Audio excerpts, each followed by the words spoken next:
علی بھی اگلا سوال ہے، نماز کے پہلے تشہد میں درود شریف پڑھنا جائز ہے کیا؟ جائز کیا، سنت ہے. یہ صرف اجازت ہے کہ آپ پہلے تشہد میں درود شریف چھوڑ دیں. صحیح بخاری اور صحیح مسلم دونوں میں حدیث موجود ہے کہ اللہ کے محبوب صلی اللہ علیہ وآلہ وسلم فرض کی بھی تیسری اور چوتھی رکعت میں بھی سورت ساتھ ملا لیا کرتے تھے. پہلی دو میں تو ہم سب ملاتے ہیں جی، تیسری اور چوتھی میں بھی ملایا کرتے تھے، اور بعض اوقات کچھ آیات اونچی آواز میں بھی پڑھ دیتے تھے زور اثر میں، تاکہ ہمیں پتہ چل جائے آپ کون سی صورتیں پڑھ رہے ہیں. یہ جو پبلک میں مشہور ہے نا کہ فرض کی تیسری اور چوتھی رکعت میں آپ صورت نہیں ملا سکتے، تو ایسا نہیں ہے. آپ صورت ملائیں تو افضل ہے، اگر نہ ملائیں تو جائز ہے. بالکل اسی طریقے سے من و عن درود شریف کا مسئلہ ہے. فرض کی دوسری رکعت میں یا سنت کی دوسری رکعت میں 4 رکعتوں والی میں اگر آپ درود شریف ملا لیں تو ٹھیک ہے، بہتر ہے، افضل ہے. صحیح مسلم میں حدیث موجود ہے، اما عائشہ کہتی ہیں سلام اللہ علیہا کہ نبی علیہ السلام 9 رکعت وطر اس حال میں پڑھا کرتے کہ صرف 8ویں رکعت میں تشہد بیٹھا کرتے، اور اس تشہد میں آپ تشہد کے بعد درود شریف اور دعائیں بھی مانگا کرتے. سنن نسائی میں پوری ڈیٹیل ہے اس کی موجود. اور پھر آپ صلی اللہ علیہ وآلہ وسلم 9ویں رکعت کے لیے کھڑے ہو جاتے ہیں، اور پھر 9ویں رکعت میں بھی آپ تشہد درود شریف دعائیں پڑھ کے سلام پھیرتے. تو اس سے یہ پتہ چلا کہ جو آخری تشہد سے پہلے والا جو تشہد ہے اس میں بھی آپ درود شریف اور دعائیں پڑھ سکتے ہیں.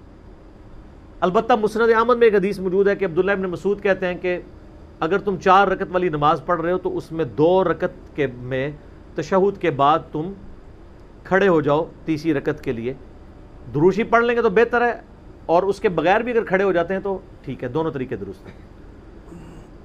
درود شریف تو ہر موقع کے اوپر ہے جی. نماز جنازہ میں درود شریف ہے. پہلی تکبیر میں سورۃ الفاتحہ اور سورت ہے، دوسری تکبیر کے بعد درود شریف، تیسری کے بعد دعا ہے، چوتھی کے بعد سلام ہے جی. یا چوتھی کے بعد بھی دعا مانگے پھر 5ویں کے بعد سلام پھیرتے. نماز وطر میں بھی صحیح ابن خزیمہ کے اندر، سنن نسائی کے اندر موجود ہے، نبی علیہ السلام دعائے قنوت کے بعد درود شریف پڑھا کرتے تھے. مسند احمد میں موجود ہے کہ سیدنا علی رضی اللہ تعالیٰ عنہ جب بھی خطبہ دیتے تو اللہ کی حمد کے بعد درود شریف پڑھتے پھر خطبہ دیتے. تو یہ ہر جگہ درود شریف موجود ہے. یہ کہنا کہ جی وہ پھر بڑی کہانیاں کرف، چونکہ فقہ حنفی میں زیادہ مسئلہ ہے، وہ کہتے ہیں کہ جی ہم 4 رکعت والی میں 2 کے بعد درود شریف پڑھنا جو ہے نا اس کو صحیح نہیں سمجھتے، کیونکہ اس کی وجہ سے جو تیسری اور چوتھی رکعت ہے نا وہ ڈیلے ہو جاتی ہے، کیونکہ فرض جو ہے وہ اس کو ڈیلے نہیں کرنا چاہیے، قیام فرض ہے، تشہد کی وجہ سے اس کو ڈیلے نہ کریں. تو اس وجہ سے ہم اس کو کہتے ہیں کہ فوراً کھڑے ہو جائیں، اور اگر کوئی اللہم صلی علی محمد پڑھ لے تو اس پہ سجدہ صاحب واجب ہو جائے گا، کیونکہ اس نے ڈیلے کروا دی ہے. اچھا، ایک کہانی یہ کرائی ہوئی ہے. کہانی تو آپ کو پتہ ہے ایک سے زیادہ کروانی پڑتی ہے نا، دلائل تو ہمیشہ ایک ہی ہوتی، موٹی دلیل. پھر اس کے اوپر فقہ حنفی کی کتابوں میں یہ واقعہ لکھا ہے، میرا یوٹیوب پہ کلپ بھی ہے، فقہ حنفی کی انجینئرنگ، اس میں نے یہ بات بتائی تھی.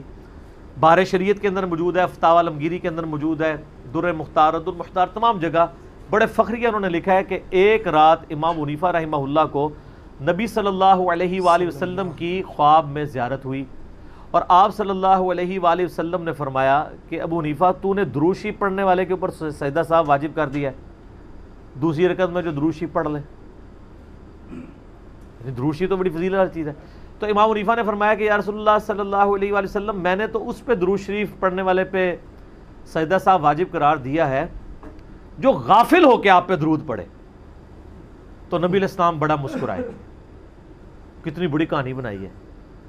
نبی تو اپنی امت کا سب سے ذہین ترین آدمی ہوتا ہے. نبی علیہ السلام نے اگلا سوال یہ نہیں کیا ہوگا کہ جو غافل ہو کے درود پڑھے اس پہ تو سجدہ صاحب ہے، اور یہ بتاؤ ابو حنیفہ اگر کوئی خود سے محبت سے درود شریف پڑھ لے عبدو رسولو کے بعد تو اس کے گلے میں ہار ڈالو گے؟ یہ مسنگ لنک ہے سٹوری کا. کیوں؟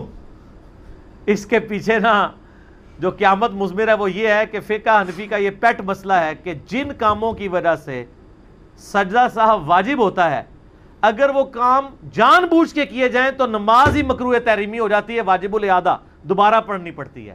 یعنی فقہ حنفی میں اگر کوئی جان بوجھ کے دوسری رکعت میں درود شریف پڑھ لے اس کی نماز ہی ختم. تو امام حنیفہ کو پھر خواب میں نبی علیہ السلام سے مبارکباد نہیں، کچھ اور ہی سننا پڑنا تھا. تو یہ پھر آپ نے کہانی کروائی ہے نا کہ غافل ہو کے. تو جو محبت سے پڑھ لے اس کی تو نماز ہی نہیں ہوگی، کیونکہ فقہ حنفی کے تحت تو یہ ہے نا. تو یہ اتنے بڑے درود شریف کے دشمن ہیں. درود شریف پڑھے. میں تو الحمدللہ 4 رکعت والی چاہے سنتیں ہوں فرائض ہوں، ویسے تو افضل ہے کہ 2 الگ کر کے سنتے پڑھی جائیں، اکٹھی پڑھنا بھی صحابہ سے ثابت ہے. مصنف ابن ابی شیبہ میں، مصنف عبدالرزاق میں عبداللہ بن عمر سے ثابت ہے کہ وہ ظہر کی 4 رکعتیں، عصر کی 4 رکعتیں اکٹھی بھی پڑھ لیتے تھے.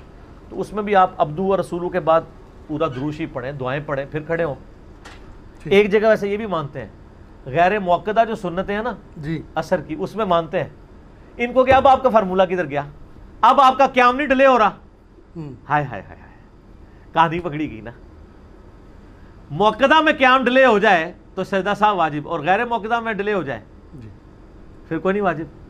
کہانی ہوتی ہے، وہ ہر علاقے کی ڈیفرنٹ ہوتی ہے. جی ہم سے پوچھیں تو ہم کہیں گے آپ پڑھ بھی سکتے ہیں درود شریف موقدہ میں، غیر موقدہ میں، اور نہ بھی پڑھیں تب بھی درود عبدو و رسولو کے بعد آپ کھڑے ہو سکتے ہیں. درود شریف پڑھیں، ضرور پڑھیں، افضلیت ہے. صحیح مسلم میں حدیث ہے جو ایک دفعہ مجھ پہ درود شریف پڑھے اللہ تعالیٰ اس پہ 10 رحمتیں نازل فرمائے گا. اللہم صلی علی محمد وعلی آل محمد. اور سن نسائی میں ہے کہ اللہ تعالیٰ اس پہ 10 رحمتیں نازل فرمائے گا، اس کو 10 نیکیاں عطا فرمائے گا، اس کے 10 درجات بلند فرمائے گا، 10 گناہ معاف کر دے گا. ٹھیک ہو گیا. تو درود شریف کے مسلمان کو تو درود شریف کے اراؤنڈ سینٹرڈ ہونا چاہیے بے شک. ہر موقع پہ. نبی صلی اللہ علیہ وآلہ وسلم کا امت پہ یہ یعنی حق ہے کہ ہم ان کے لیے دعا کریں. یہ درود شریف امت ان کے حق میں دعا کرتی ہے. اللہم صلی علی محمد. اسی لیے حدیث ہے جامعہ ترمذی میں مولا علی سے کہ نبی علیہ السلام نے فرمایا، سیدنا علی خود راوی ہے کہ اللہ کے نبی علیہ السلام نے فرمایا تھا کنجوس ہے وہ شخص جس کے سامنے میرا ذکر ہو مجھ پہ درود نہ پڑے. اللہم صلی علی محمد وعلی آل محمد. اور جامعہ ترمذی میں حدیث ہے مستدل الحاکم میں ڈیٹیل کے ساتھ ہے، نبی علیہ السلام ممبر کی پہلی سیڑھی پہ قدم رکھا فرمایا آمین، دوسری پہ رکھا فرمایا آمین، تیسری پہ رکھا آمین. صحابہ نے پوچھا آج آپ نے وہ عمل کیا جو پہلے کبھی نہیں کیا؟ تو فرمایا جبرائیل علیہ السلام آئے تھے، انہوں نے مجھ سے ریکویسٹ کی کہ آپ میری دعاؤں پہ آمین کہیں. پہلی دعا میں کر رہا ہوں کہ برباد ہو جائے وہ شخص جس کے سامنے آپ کا ذکر ہو اور آپ پہ درود نہ پڑے. اللہم صلی علی محمد وعلی آل محمد. میں نے کہا آمین. برباد ہو جائے وہ شخص جو ماں باپ دونوں یا دونوں میں سے ایک کو بڑھاپے میں پائے، ان کی خدمت کر کے جنت نہ کما سکے. میں نے کہا آمین. اور یہ ماں باپ والا جو حصہ ہے یہ صحیح مسلم میں بھی موجود ہے. اور تیسرا جو رمضان شریف کا مہینہ پائے اور اپنی مغفرت نہ کروا سکے، برباد ہو جائے وہ شخص. تو میں نے کہا آمین.